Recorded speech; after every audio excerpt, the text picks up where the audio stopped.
Go to your browser like Google Chrome, search My Maps. So Google My Maps will open, click on it, open in a new tab in group.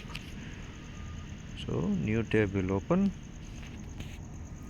Now three lines on top left corner, click on it and click create new map. Create.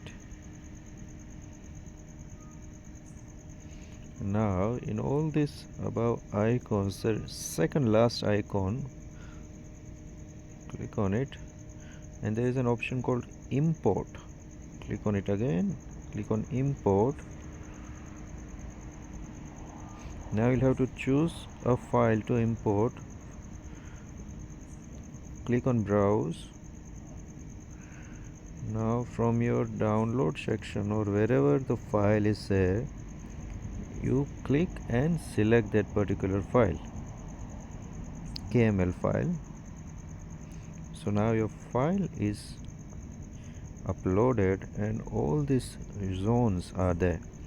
On the top there is untitled map. You can rename it to like Porbandar count or whatever you want. Click on save.